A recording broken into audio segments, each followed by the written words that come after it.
আপনি বাজারে যান, গিয়ে যে কাউকে জিজ্ঞেস করেন যে ওজনে কম দেওয়া এটা কি ভালো কাজ না খারাপ কাজ? প্রত্যেক মানুষ এই কথা বলবে যে ওজনে কম বেশি করা এটা ভালো কাজ না, এটা খারাপ কাজ। যে মেয়েটা পর্দাও করে না, যে মেয়েটা পর্দা করে না, আপনি তাকে গিয়েও জিজ্ঞেস করেন যে পর্দা করা উচিত কি না, ওই মেয়েটাও বলবে যে হ্যাঁ পর্দা করা উচিত। এই জন্য আসলে জানার নাম ইসলাম না, জানার নাম ইসলাম না, মানার নাম ইসলাম। ক্লোজ আপের অ্যাড নিয়ে আসতেছে, কাছে আসার গল্প শুরু করে দিচ্ছে যে ঠিক আছে কাছে আসো, এরপরে কি হবে সবাই জানে।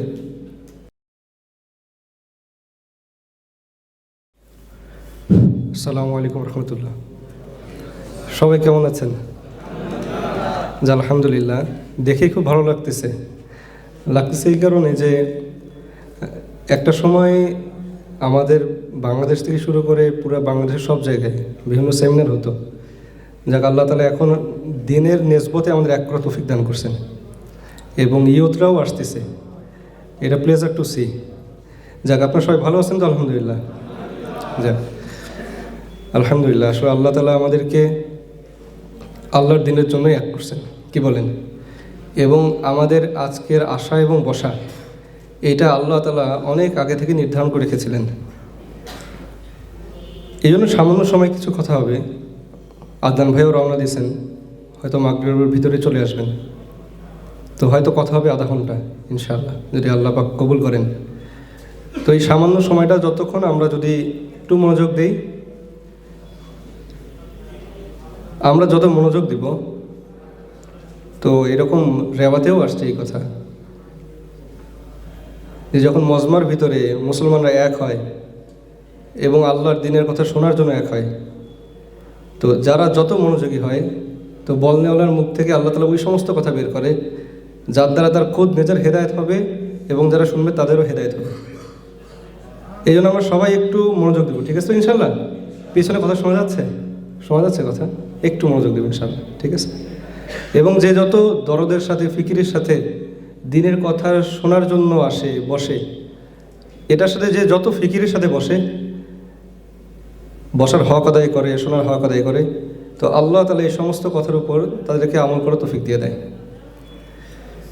তো আসলে আল্লাহ তাআলা আমাদের নিয়ে আসছেন এবং আমরা দুনিয়ার ভিতরে আসছি সামান্য সময়ের জিন্দেগি নিয়ে এবং খুব অল্প সময়, এবং আমরা চলে যাওয়ার জন্য আসছি নাকি থাকার জন্য বলেন তো? চলে যাওয়ার জন্য আসছি। এবং পুরো দুনিয়ার ভিতরে ফিতনার এক সয়লাব চলতেছে সব জায়গায়।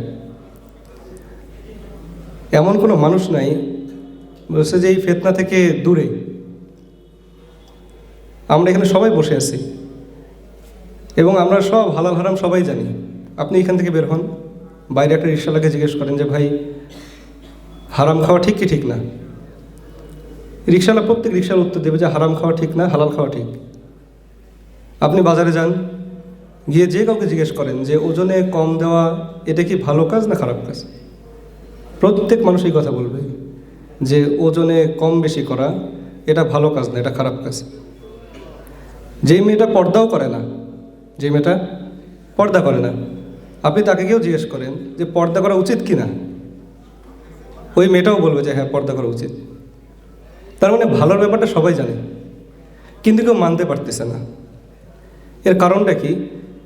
কারণ হলো মানুষ জানার ব্যাপারে ঠিক আছে, কিন্তু মানতে গেলে তার যে একটা শক্তি দরকার, একটা ইন্টারনাল একটা শক্তি দরকার, এই শক্তিটা নেই। এটার নাম হলো ইমান।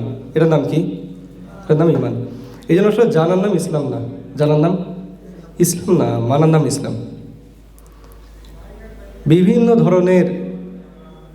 ধরনের এখন নিজম চলতেছে, ভ্যালেন্টাইন্স ডে চলতেছে, রোজ ডে চলতেছে, কিছুদিন আগে 31st নাইট চলে গেল।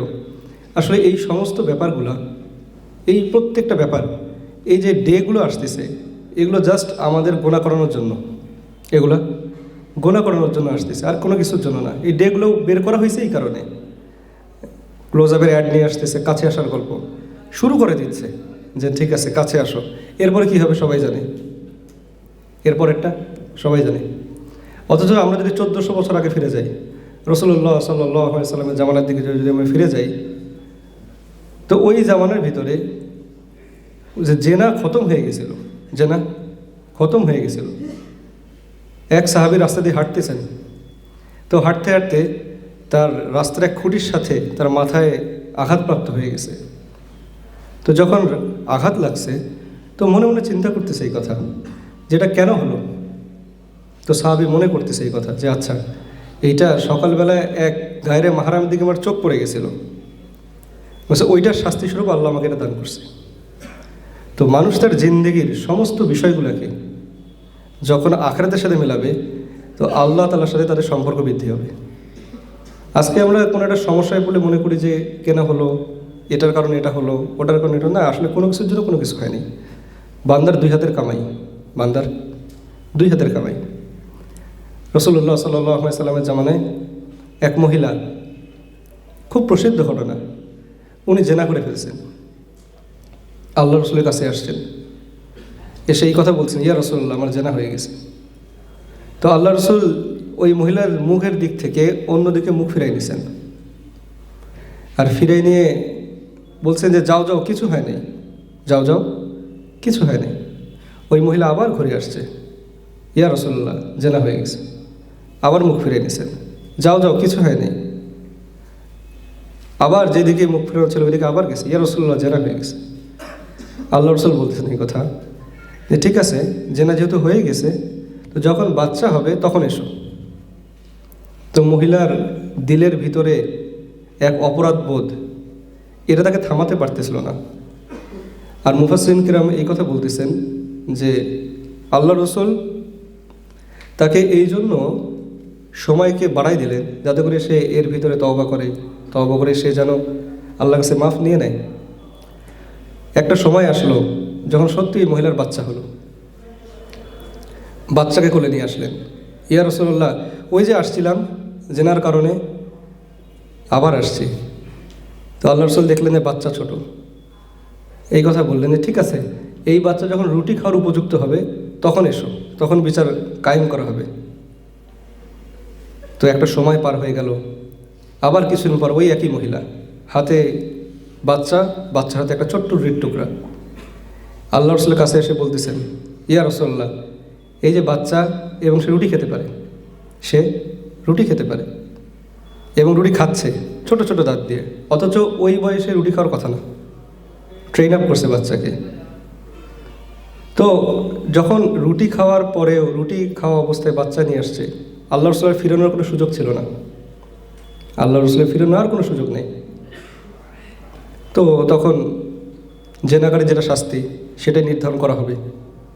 মাটি খোঁড়া হলো, ওই মহিলার কোল থেকে একজন বাচ্চাকে নিয়ে নিল আরেক মহিলা, এবং কিছু পাথরকে এক স্তূপ করা হলো। জেনার শাস্তি কি? মাটির অর্ধেক পূর্ণ করা হবে, পাথর নিক্ষেপ করা হবে, এবং এই মহিলা হাসি খুশি প্রস্তুত। তো মাটি খোঁড়া হলো, কোমর পর্যন্ত তাকে রাখা হলো। এবার সবাই পাথর নিক্ষেপ করা শুরু করলো, এবং পাথর নিক্ষেপ করতে করতে তার জান বের হচ্ছিল না, রক্তাক্ত হয়ে গেছে, মাথা থেকে রক্ত ঝরতেছে, কিন্তু জান বের হবে এই অবস্থা আসছিল না। এক সাহাবী বড় এক পাথর দিল এবং তাদের নিক্ষেপ করলো।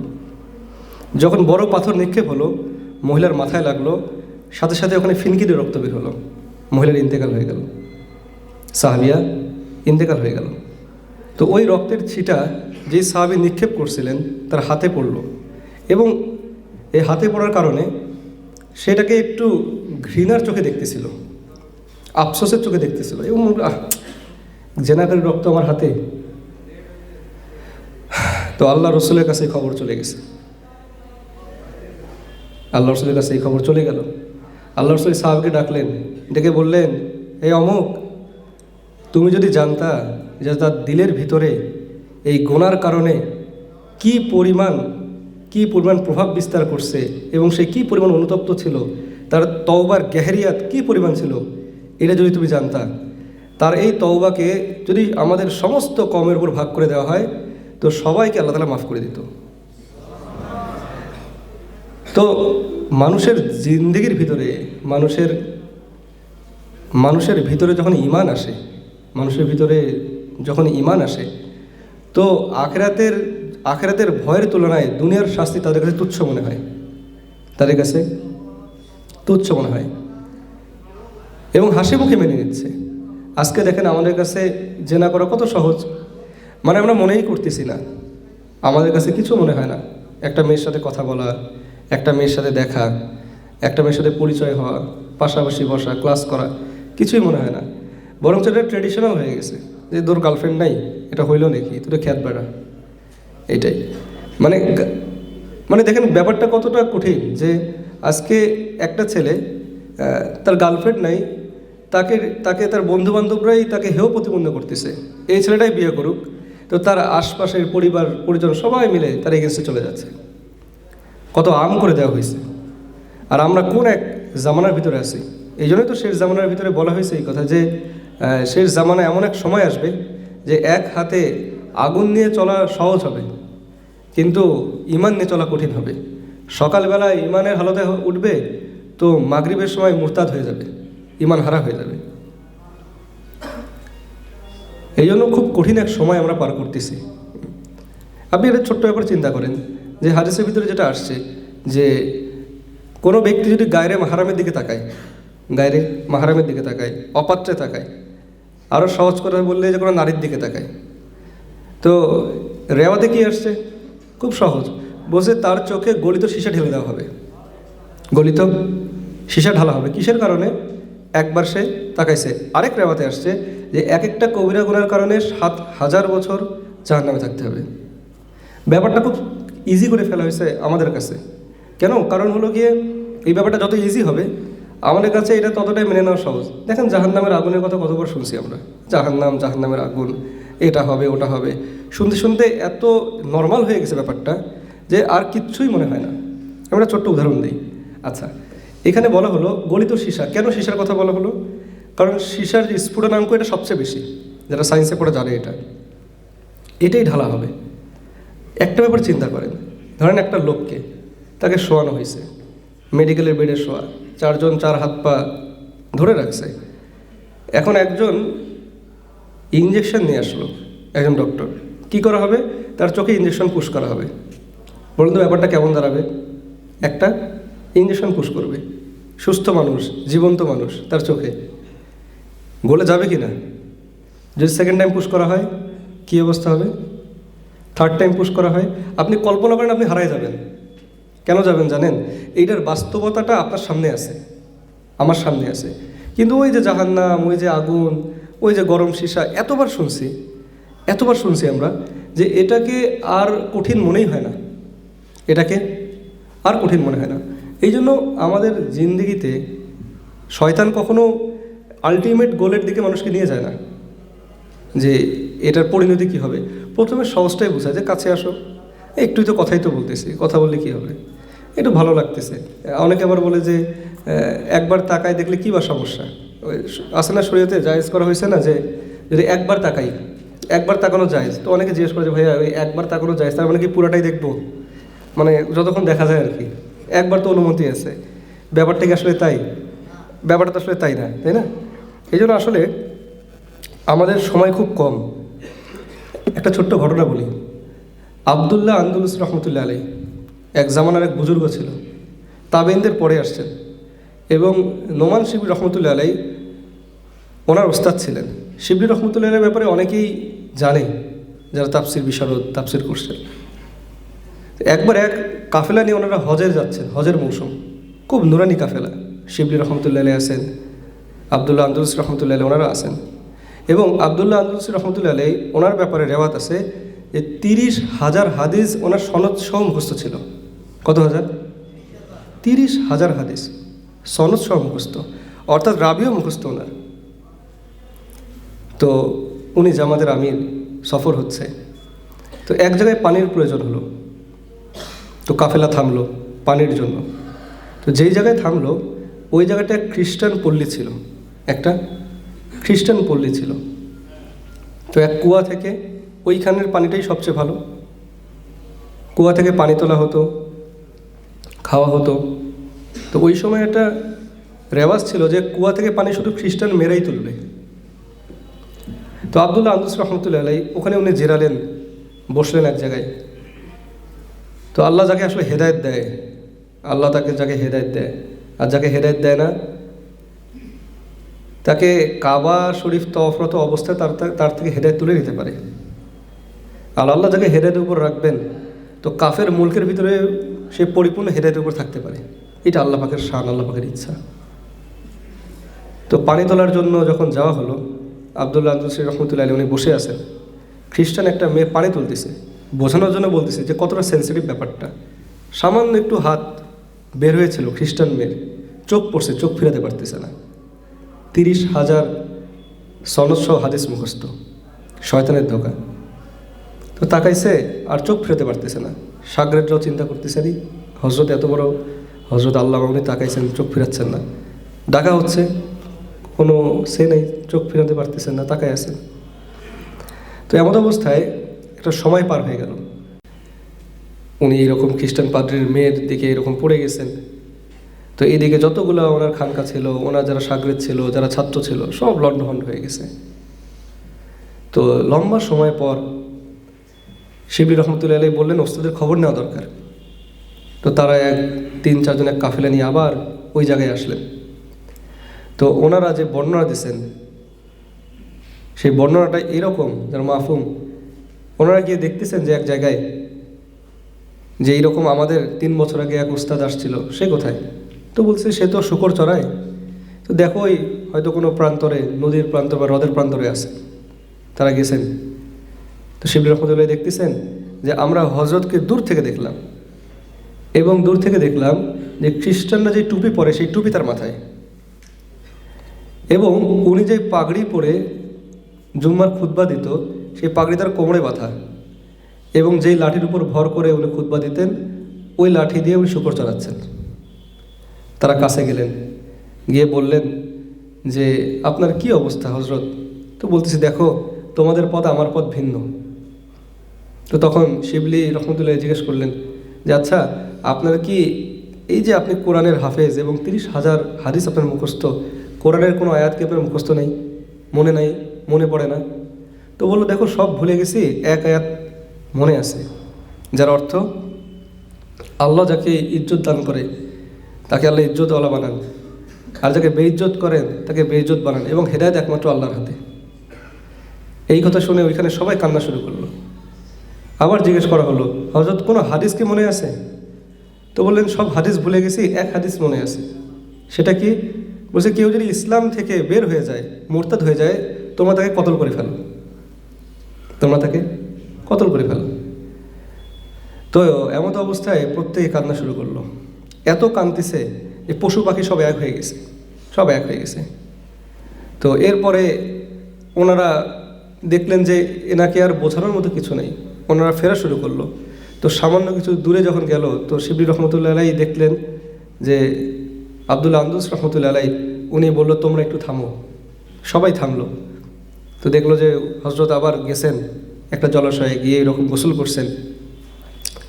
গোসল করে এরকম আসমান থেকে হাত তুলে ইশারা করতেছেন আশহাদু আল্লা ইলাহা ইল্লাল্লাহ আশহাদু আন্না মুহাম্মাদান আবদুহু ওয়া রাসূলুহু, এই কথা বলতেছেন। আর কাছে চলে আসছেন। তো কাঁদতেছেন, ওনারাও কাঁদতেছেন, এনারাও কাঁদতেছেন। তো বলতেছে যে দেখো আল্লাহ তাআলা আমাকে এক হেদায়েত ছিনাই নিয়েছিল, আল্লাহ সেই হেদায়েত আমাকে আবার ফিরিয়ে দিয়েছে। তো সবাই জিজ্ঞেস করলো আচ্ছা আপনার কি হয়েছিল ওই সময়, আপনি কেন এইরকম হলো, এর কারণ কি আপনি মনে করতে পারেন? তো উনি এই কথা জবাব দিচ্ছেন যে দেখো আমি যখন খ্রিস্টান ওই পোলের ভিতর দিয়ে আমরা যাচ্ছি, ওই যাওয়ার সময় আমার দিলের ভিতরে এই কথা আসলো যে এরা তো কত নিকৃষ্ট, এরা খ্রিস্টান, এরা মূর্তির সামনে সেজদা দেয়, মাথাকে অবনত করে, আমি কত ভালো, আমি কত উন্নত, আল্লাহ আমাকে কত কত জিনিস দিয়েছেন, কত নেয়ামত দিয়েছেন। তো যখন আমি এটা মনে মনে চিন্তা করতেছিলাম এবং এদের দিকে ঘৃণা বাড়তেছিল, আমার ঘৃণা বাড়তেছিল, তো তখন আমার ভিতর থেকে কী যেন একটা উড়ে গেল, কী জানি একটা উড়ে গেল। আর আমি বুঝতে পারি যে এটাই ছিল হয়তো হেদায়েত, এটাই হেদায়েত। যাকে ইল্লা মাশাআল্লাহ। এরপর আন্দুস রহমতুল্লাহ আলাইহি পরবর্তী ওনার ইমানের উপরে ইন্তেকাল হয়েছে, ইমানের উপরে ইন্তেকাল হয়েছে। তো আসলে এটার দ্বারা কয়েকটা শিক্ষা। এক নম্বর হলো যে আল্লাহ তাআলা যে কোনো অবস্থায় যে কোনো মানুষকে হেদায়েত দিতে পারেন। আবার আল্লাহ সুবহানাহু ওয়া তাআলা বলছে আমার মতো বা আমাদের মতো পরিস্থিতি থেকেও আল্লাহ গোমরাহ করতে পারেন। এবং এইটার একমাত্র ক্ষমতা আল্লাহ তাআলার হাতে, একমাত্র ক্ষমতা আল্লাহ তাআলার হাতে। যদি তাই না হতো তাহলে রাসূলুল্লাহ সাল্লাল্লাহু আলাইহি সাল্লামের চাচা ইসলামের এত খেদমত করার পরেও ওনার কেন হেদায়েত হলো না? আর হিন্দা, যার কথা বলা হয়েছে যে আল্লাহ রসুলের চাচার কলিজাও উনি চিবাই খাইছেন, ঘটনা জানি না আমরা, যে ওনার চাচার, উনি এত তেজি মহিলা ছিলেন এবং এত সাহসী মহিলা যে হামজা রাদিয়াল্লাহু তাআলা আনহুর ওনার বুক চীর্ণ করে ইসলামের প্রতি ওনার এত ক্ষোভ ছিল, এত ক্ষোভ ছিল, একটু হলো কতল করছেন, নবীর চাচা কতল করছেন, বুক চিরছেন, কলিজা বের করে চিবাইছেন। আল্লাহ রসুল ওনাকে এই কথা বলছেন যখন হিন্দা রাদিয়াল্লাহু তাআলা আনহা পরবর্তীতে ইসলামের পথে আসছেন, ইসলামের ছায়ায় আসছেন, সাহাবিয়া হয়ে ইন্তেকাল করছেন, সাহাবিয়া হয়ে ইন্তেকাল করছেন। এত কিছুর পরেও আল্লাহ রসুল যেহেতু চাচাকে খুব ভালোবাসতেন, তো এই কথা বলছেন, হিন্দা সব ঠিক আছে, কিন্তু তুমি আমার সামনে এসো না, কারণ তুমি যখন আমার সামনে আসো আমার চাচার স্মৃতি আমার মনে পড়ে যায়, চাচার স্মৃতি মনে পড়ে যায়। তাহলে হিন্দার মতো একজন মহিলাকেও আল্লাহ হেদায়েতের উপর আনতে পারছেন, এটা কার ইচ্ছা বলেন? আল্লাহর ইচ্ছা। আর এত ইসলামের খেদমত করার পরও শেষ পর্যন্ত জবান দিয়ে কালেমাই আসলো না, হেদায়েতের উপরে আসলেন না। এই জন্য আসলে আল্লাহ তাআলা আমাদের টুকটাক যতটুকু রাখছেন ইসলামের উপরে রাখার কারণে আমাদের আজকে এইখানটায় আসা বসা, আল্লাহর প্রতি মহব্বত, ছোট বয়সে আমাদের মুখে দাড়ি চলে আসছে, টুপি চলে আসছে, যতটুকু আসছে আল্লাহ আমাদেরকে প্রত্যেক নামাজের সময় 5 বার আমাদের মাথাটা রবের সামনে নিয়ে আসতেছেন, মাজলুম হয়ে আমরা রবের সামনে দাঁড়াচ্ছি। তো এইটা যেন শেষ পর্যন্ত থাকে এবং এটা যেন অহংকার না করা, এটার জন্য অহংকার না করা। ছোট একটা ব্যাপার শেষ পর্যন্ত নিয়ে যেতে পারে, ছোট ব্যাপার শেষ পর্যন্ত নিতে পারে। ওই যে সামান্য একটু হাত দেখা, পরিণতি কী হলো বলেন? আমি আজকে কি মনে করতেছি যে আরে হবে, যদি এখানে এই কথাটা বলা ঠিক না, তারপরে বলি, অনেক সময় হয় না যে খুব কনফিডেন্ট থাকে যে আচ্ছা রিলেশন হয়ে গেছে, সমস্যা নেই, আমি চেঞ্জ করে নেব। তো ম্যাক্সিমাম ক্ষেত্রেই দেখা যায় এটা চেঞ্জ হয় না, নিজেই চেঞ্জ হয়ে যায়, চেঞ্জ আর হতে হয় না, নিজে চেঞ্জ হয়ে যায়।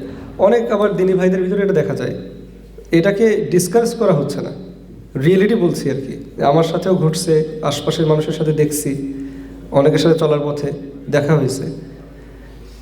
বিয়ের সময় দিনদার পাত্রীর দিকে ফোকাস করে না, দুনিয়াদার পাত্রী সব ঠিক আছে, ফোকাস করছে, চিন্তা করছে যে চেঞ্জ হবে, তাকে ডাইভার্ট করবে, নিজেই ডাইভার্ট হয়ে গেছে।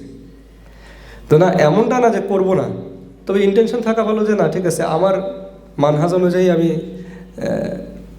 যে আমার যে জীবনসঙ্গী তাকে বাছাই করি, এদের রিস্কের চান্স কম, রিস্কের চান্স খুব কম। তো এই জন্য আসলে কোনো ব্যাপারটাকে ছোটো মনে না করা, কোনো ব্যাপারটাই ছোটো মনে না করা, যে একটু তাকালাম, একটু দেখলাম, কি হলো, হতে পারে ওই এক দেখা, ওই এক বলাই আমার হেদায়েতকে ছিনায় নিয়ে যেতে পারে, হতে পারে এটা।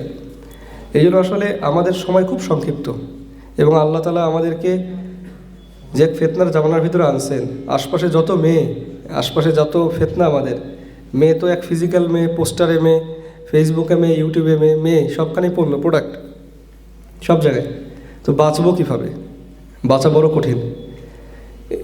তো এই জায়গা থেকে বাঁচার জন্য আসলে আল্লাহর কাছে খুব দোয়া করতে থাকা, দোয়া করতে থাকা। একজন শাইখ এই কথা বলতেছেন যে সারা জিন্দেগি আল্লাহর কাছে দোয়া করে অনেক কিছু চাইছি, কিন্তু আল্লাহকে চাইনি। দোয়া করে অনেক কিছু চাইছি কিন্তু আল্লাহকে চাইনি। এই জন্য আল্লাহকেও চাওয়া দরকার, আল্লাহকে চাওয়া দরকার যে আল্লাহ আমার হয়ে যায়, আমি আল্লাহর হয়ে যাই। সমস্ত ক্ষমতার মালিক তো আল্লাহ তাআলা।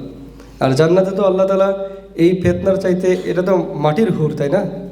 দুনিয়ার আশপাশে যারা ঘোরে মাটির হুর, তো আল্লাহ তাআলা তো এমন এক হুর বানায় রাখছেন আমাদের জন্য, যাকে মেশক আম্বর দ্বারা তৈরি করা হয়েছে, এবং এমন এক জিনিস দ্বারা তাকে বানানো হয়েছে, এমন এক পর্দার ভিতরে রাখা হয়েছে যে পর্দা কেউ কখনো ভেদ করেনি, পর্দা কেউ কখনো ভেদ করেনি। এবং তাদেরকে বলা হয়েছে ডিমের কুসুমের যে পর্দা, বলছে এত এক মোলায়েম জিনিসের ভিতরে তাকে রাখা হয়েছে, এবং না কোনো চোখ তাকে দেখছে, না কোনো কান তাদের কথা শুনছে, না কোনো হৃদয় তাদের কল্পনা করছে। আরেকটা কথা এই কথা আসছে যে জান্নাতে যারা হুর হবে তাদের সৌন্দর্য এত বেশি হবে যে তারা যদি কোনো দুনিয়ার মৃত ব্যক্তির সাথে কথা বলে তো সেই মৃত ব্যক্তি জীবিত হয়ে যাবে। এবং তাদের ব্যাপারে আসছে এই কথা। কয় মিনিট আছে? ঠিক আছে। তো এইরকম এক সময় আমাদের সামনে আসতেছে। তো আমরা কোন হুর চাই বলেন তো? দুনিয়ার হুর না আখিরাতের হুর চাই? আচ্ছা, আর 1 মিনিটের ভিতরে কথা শেষ করে দেব।